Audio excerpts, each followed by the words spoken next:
et qu'on décide de ça. Les vieilles habitudes, il faut les changer à un moment donné. Aujourd'hui, nous sommes arrivés à une époque où les vieilles habitudes, on doit les changer. Donc, sortir de la peur. Sortir de la peur. J'ai dit sortir de la peur pour construire une nation nouvelle, forte, puissante, équilibrée, qui a le respect de la vie humaine, qui a le respect de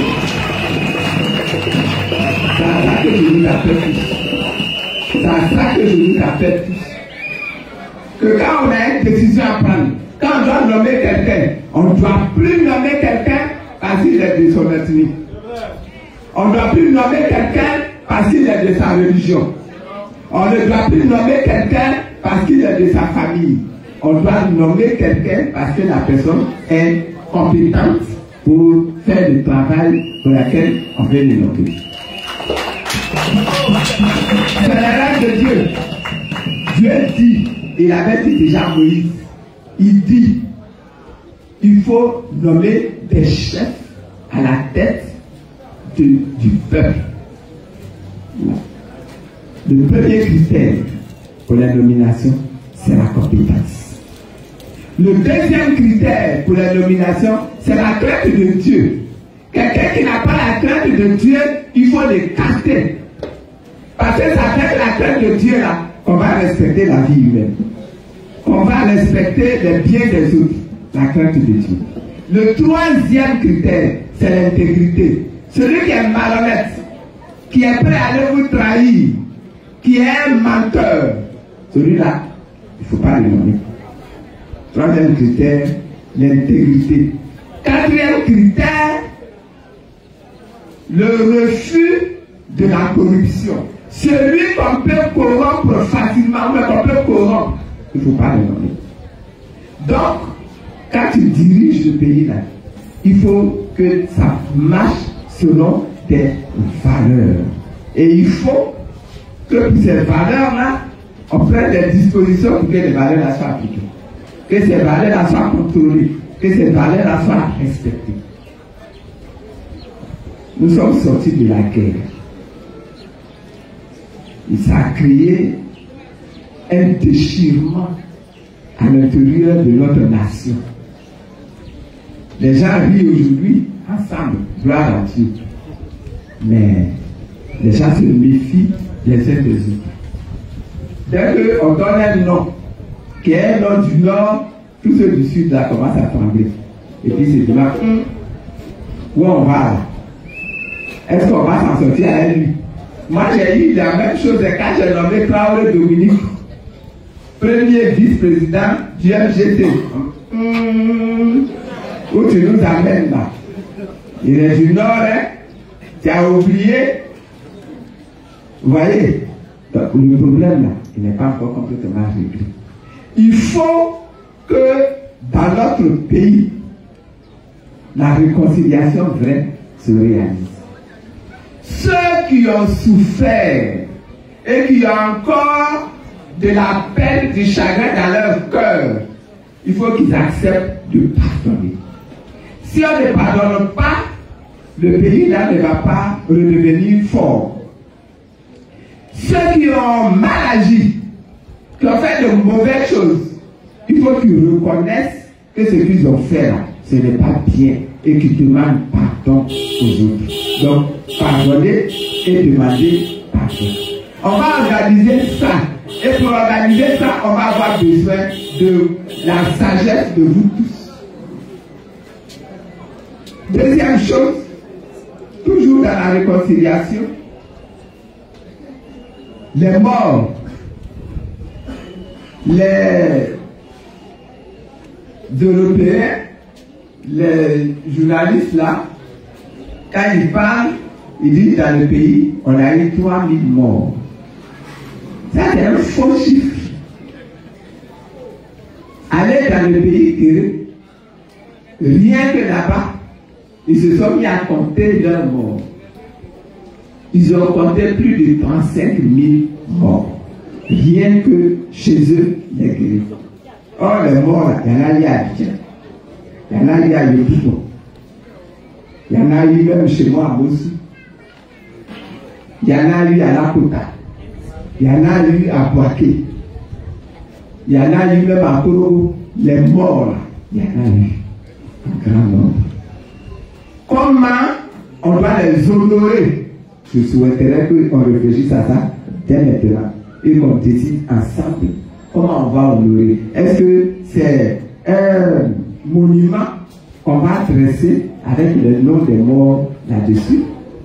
Est-ce que c'est un jour qu'on va décréter pour dire c'est le jour des morts? Je n'ai pas encore décidé quelque chose parce que je ne vais pas décider seul. Je souhaite que quand j'aurai été reçu à cet examen où on s'en va le 25 ans, et puis que j'aurai été déclaré président de la République de Côte d'Ivoire,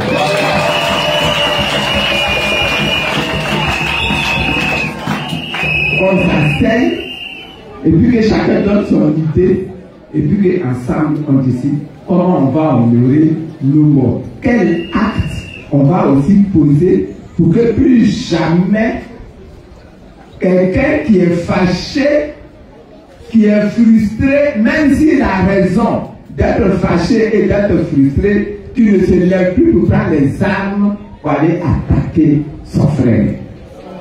Il faut qu'on traite ça aussi. Autre chose, toujours dans la réconciliation, il y a des gens qui ont perdu leurs biens, il y a des gens qui ont perdu leurs plantations, il y a des gens qui ont perdu leurs maisons, il y a des gens qui ont perdu leurs terres, il y a des gens qui ont perdu leur travail, il y a des gens qui ont perdu leur commerce. Ça doit se régler. Avec l'aide de l'État. Il faut qu'on restitue les biens à leurs vrais propriétaires. Il faut qu'on dédommage ceux qui ont perdu des biens. Parce que c'est ce que j'appelle la réconciliation. Si on fait ça, je pense que le cœur va pouvoir s'apaiser et que le pays va pouvoir se remettre ensemble pour qu'on comprenne que si tu es Selufo, tu es le frère de l'ami qui est ici. Et que quand tu es chez les amis et que tu es Selufo, les amis qui sont ici là, ils doivent assurer ta sécurité parce que tu es leur frère. Que le Selufo au nord, il sache aussi que si l'ami se déplace pour aller chez lui, il doit assurer la sécurité de l'ami. Il doit l'aider à avoir sa place et à vivre là-bas comme il vivrait chez lui, chez les amis. Même chose pour les Tétés, même chose pour les Atiers, même chose pour les Selufo, même chose pour les Gourou, même chose pour les Yakuba, etc., etc. On a 60 ethnies. Il faut que les 60 ethnies, on s'asseye et puis qu'on passe un pacte. Tous les autres doivent se rassembler pour aller le soutenir et pour l'aider. Mais qu'un coin de la Côte d'Ivoire se lève pour venir attaquer un autre coin de la Côte d'Ivoire, ça. Dans notre pays là, on met nos enfants à l'école. Mais quand les enfants sortent de l'école, leur premier désir, c'est de trouver. Si l'économie de la Côte d'Ivoire repose sur l'agriculture, ça signifie que c'est dans l'agriculture qu'on doit avoir le plus de jeunes qui viennent trouver du travail. C'est le contraire que nous faisons. C'est pour ça que nous avons beaucoup de chômeurs. Parce qu'il n'y a pas suffisamment de travail dans le bureau créé par nous-mêmes. À part les petits boulots de comptable, de comment on appelle ça, secrétaire, etc. Dans les services de l'État, de la fonction publique, ou bien dans les services des grands opérateurs économiques qui viennent de l'étranger. Est-ce qu'il y a compris? Il n'y en a pas. Donc les jeunes, ils s'en vont à l'école, ils travaillent avec tout leur cœur. Ils récupèrent les diplômes. Ils reviennent, papa, j'ai eu mon diplôme. Comment vous dites maintenant pour les diplômes là? Comment vous dites ça? Les niveaux, avant on disait licence, maîtrise, mais là vous dites master 1, master 2, ma soeur 3, ma soeur 6, il n'y a pas 3.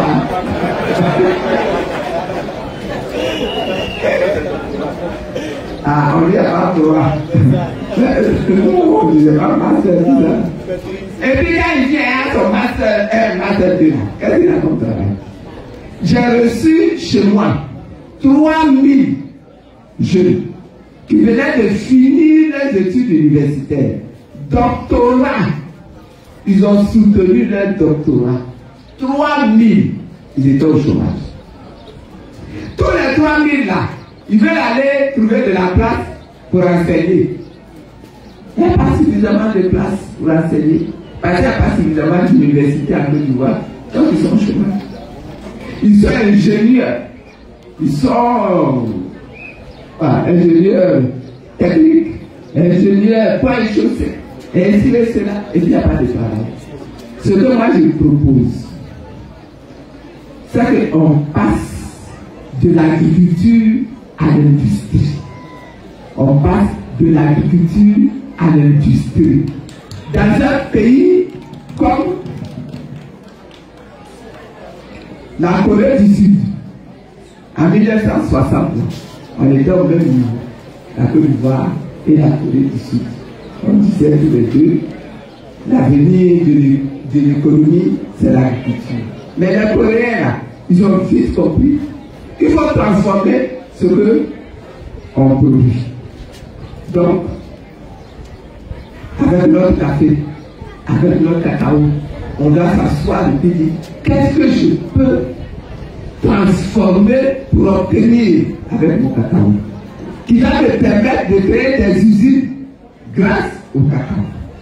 C'est les usines que je vais créer là qui va donner du travail aux jeunes Ivoiriens.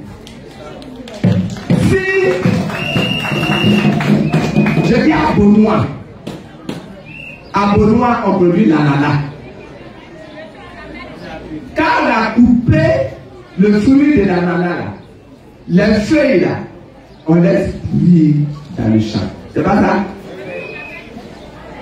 Mais avec les feuilles là, de l'ananas là, aller en Thaïlande, aller aux Philippines, ils font du tissu magnifique. Nous on jette ça dans les champs. Et ils fabriquent du fil. Vous n'avez pas qu'avec les feuilles d'ananas là, on fait du fil.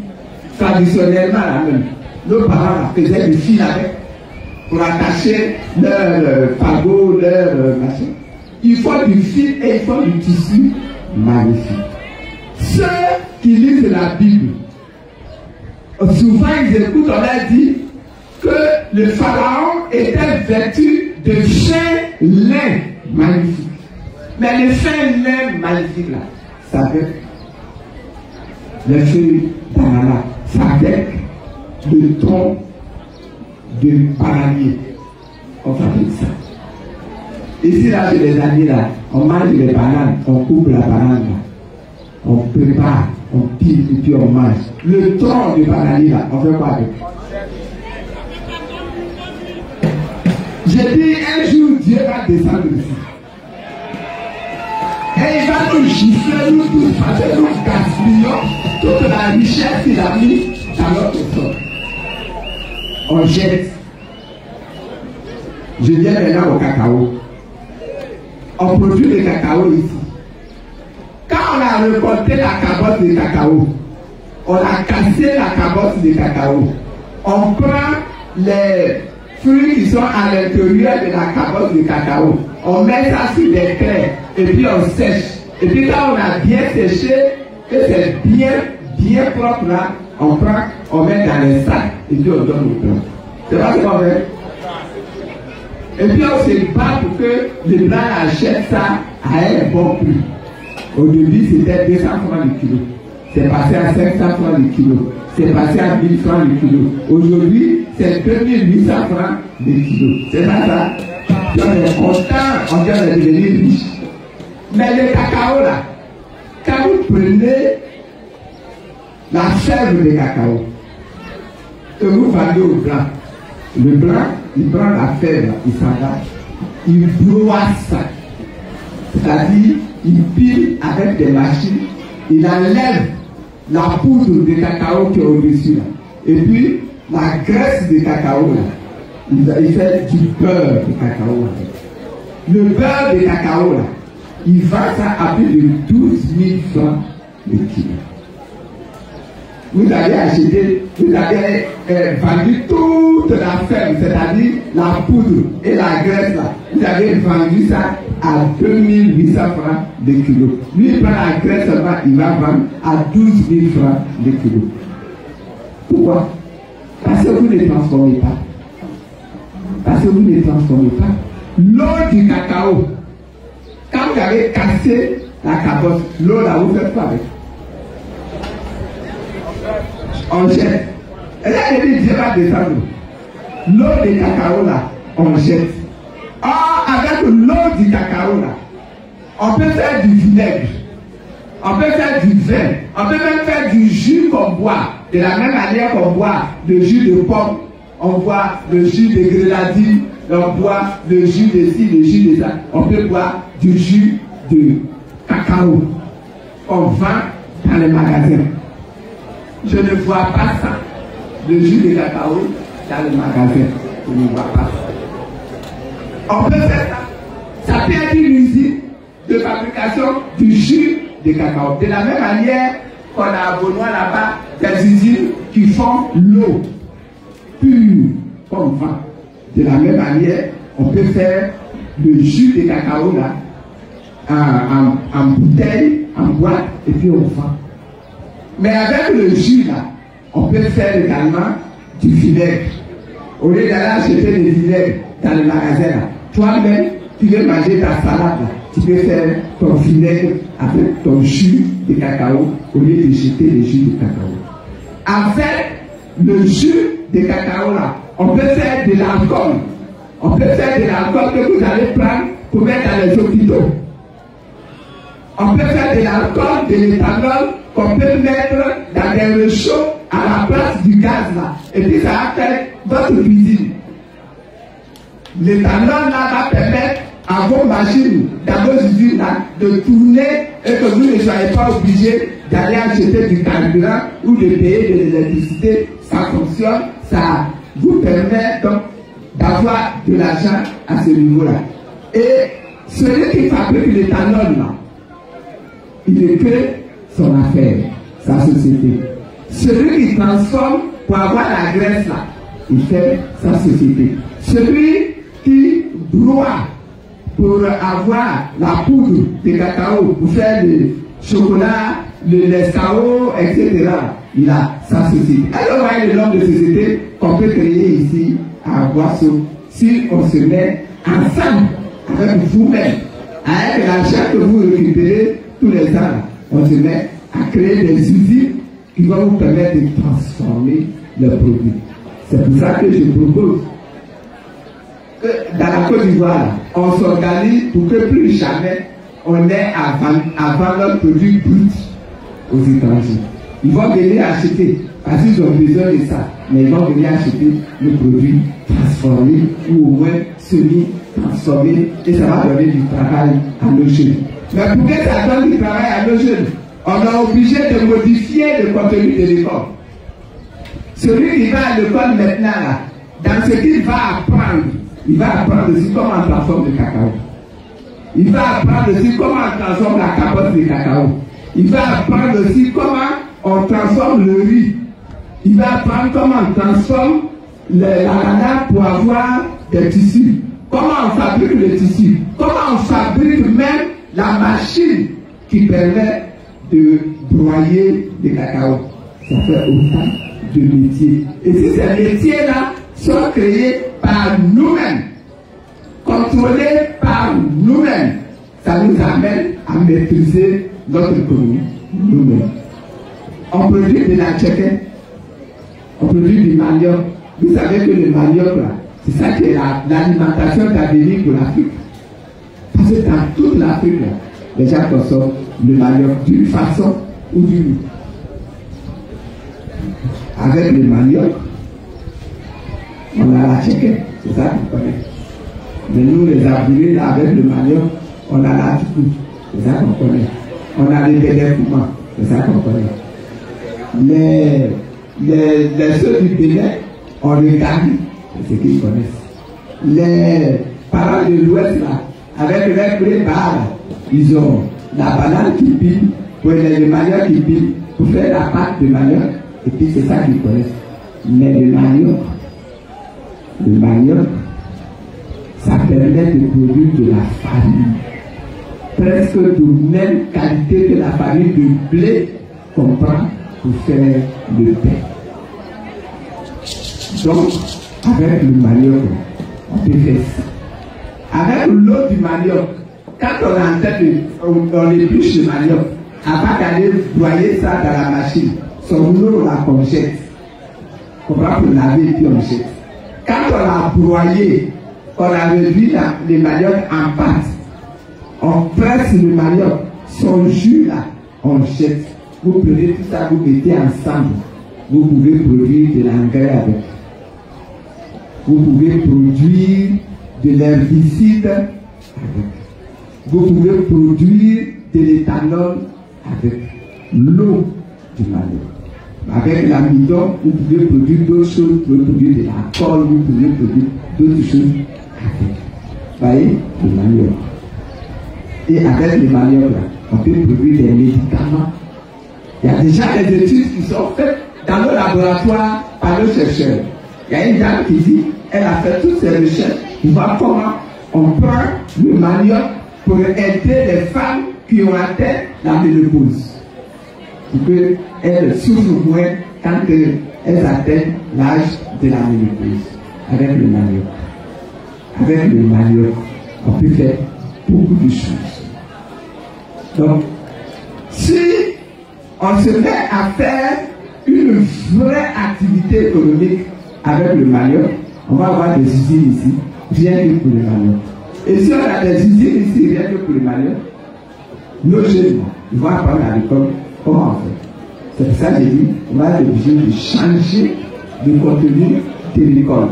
Pour que dès la 6e, l'enfant apprenne d'autres choses dont nous avons besoin chez nous ici, pour pouvoir devenir lui-même un jour un bon citoyen qui transforme sa vie, qui transforme son économie, qui transforme, n'est-ce pas, la vie de ses parents ici en Côte d'Ivoire. Et ça me permet d'atteindre mon 3e point, qui est la souveraineté. Parce que mon souci là, c'est que nous, en Côte d'Ivoire, comme dans le reste de l'Afrique, on a été colonisé. Et comme on a été colonisé, notre pays là est devenu la propriété de ceux qui nous ont vaincus à l'époque coloniale. Après tous les combats qu'il y a eu, ils ont dit qu'ils nous ont donné l'indépendance. Quand vous regardez là, vous voyez qu'on est vraiment indépendant. Donc ce combat-là, il doit continuer. C'est ce combat-là que j'appelle le combat pour la souveraineté. C'est-à-dire le combat pour que nous-mêmes, nous devenions les maîtres de notre destin. On va être obligé de discuter. On va être obligé de parler. Mais on va être obligé de se comporter pour que les autres là, se mettent maintenant à nous respecter.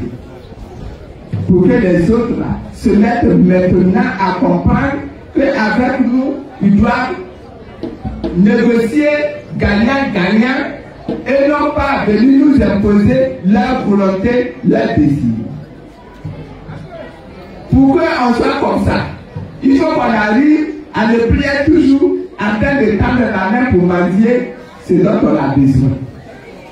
Il faut qu'on travaille pour transformer notre société, pour apporter beaucoup de connaissances, pour que les jeunes, leur mentalité change complètement et qu'ils apprennent eux-mêmes à inventer. Nos femmes le font déjà. Quand on voit nos femmes en train de brouiller pour s'en sortir, on les voit, elles font des propositions. Il faut les aider dans ces propositions-là pour faire grandir leurs propositions, pour que ça devienne de véritables femmes d'affaires qui peuvent se battre ici et qui peuvent se battre aussi à l'étranger. C'est ça que j'appelle la souveraineté. Ce travail-là, il peut être fait. Mais pour qu'il soit fait, il faut qu'au niveau de l'orientation de notre vie, au niveau de la vision que nous avons pour notre société et pour notre nation, il faut que nous-mêmes, nous soyons convaincus que nous sommes capables de changer notre destin, que nous sommes capables de nous prendre en main, sans être obligés de dépendre à chaque fois des étrangers. Il faut que nous arrivions à cela. Et je pense qu'on peut y arriver si on se met ensemble pour travailler ensemble, pour prendre des décisions aujourd'hui. Ce que la Côte d'Ivoire va être dans 50 ans. Comment la Côte d'Ivoire doit se présenter dans 100 ans. C'est aujourd'hui là que nous devons arrêter la décision. Et la décision que nous allons arrêter aujourd'hui, c'est cette décision-là qui va nous guider, qui va nous conduire pour que nous bâtissions dans notre pays comme avec nos voisins immédiats la solidarité qu'il faut. Il y en a qui me disent, mais nous sommes en Côte d'Ivoire ici, nous subissons les attaques des djihadistes et c'est très grave. Comment vous allez faire? Parce qu'en face, vous avez les pays de l'AES avec lesquels on ne s'entend pas. Ma réponse est pourquoi on ne s'entend pas avec les pays de l'AES. Est-ce que les gens de l'AES là, ils ont dit qu'ils ne veulent pas s'entendre avec nous? C'est nous qui avons dit que nous ne voulons pas nous entendre avec les pays de l'AES parce que les pays de l'AES là sont soutenus par la Russie, parce que mais s'ils sont soutenus par la Russie là, où est notre problème? Est-ce que la Russie est venue nous attaquer un jour? Pourquoi est-ce que nous en faisons un problème? Pourquoi est-ce que les Russes sont moins intéressants que les Européens? Pourquoi? Et là, ils nous ont colonisés. Les Russes ne nous ont jamais colonisés. Mais les Européens, ils nous ont colonisés. Et ils continuent de vouloir nous maintenir dans la colonisation. Donc, qui est bon, qui est mauvais? Dans tous les cas, quand vous regardez les pays qui sont autour de nous, là, les Burkinabés qui sont en Côte d'Ivoire, si on veut les compter, ils dépassent les millions. Les Nigériens qui sont en Côte d'Ivoire, quand on veut les compter, ils dépassent les millions. Les Maliens qui sont en Côte d'Ivoire, quand on veut les compter, ils dépassent le million. Est-ce qu'on peut se priver de s'entendre avec les pays d'origine de ces populations-là? Si on se met ensemble, on ne peut pas organiser notre sécurité ensemble à la frontière pour dire, hey, des gens qui veulent venir nous attaquer, gère là-bas. Ceux ici qui veulent aller t'attaquer, moi aussi je vais les gérer ici, pour que nous ayons la paix à nos frontières. Et puis le problème est réglé. Fais en sorte que plus jamais des gens s'installent chez toi, s'arment chez toi, pour venir nous attaquer chez nous. Il faut qu'on règle ça. C'est fini. Une fois que ça c'est réglé, c'est fini. On entretient des relations de bon voisinage et puis c'est fini. Donc que Dieu nous bénisse. Les solutions là, ils existent. En condition que nous-mêmes, nous ayons le courage de prendre notre destin là en main. Que nous ayons confiance, suffisamment confiance en nous pour prendre notre destin en main. Ça se joue le 25. Le 25 octobre. Ça va se jouer là. Sortir en canon pour aller voter. Je voudrais finir en rappelant qu'il y a eu des élections présidentielles. Je suis venu m'installer ici pour faire la campagne présidentielle pour le président Laurent Gbagbo. Je suis passé dans presque tous les villages. J'ai rencontré presque tous les chefs du village. Et le résultat a été tellement bon qu'ici, dans le samedi, là, on a obtenu plus de 60% de votes en faveur du président Laurent. Ça lui a permis de gagner les élections. Ça lui a permis de gagner les élections. C'est ce que je souhaite aujourd'hui. À l'époque, j'étais venu pour le président Laurent Gbagbo. Aujourd'hui, là, je suis venu moi-même pour moi-même. Si on a pu le faire pour le président Laurent Gbagbo, Moi qui suis votre fils là, si vous ne réussissez pas à le faire pour moi, je vais venir mettre ma natte ici par terre là. Pleurer ici devant vous. Jusqu'à ce que vous ayez honte et que vous me demandiez pardon. Mais comme je sais que je peux compter sur vous, je dis que Dieu vous bénisse déjà pour ce que vous avez fait.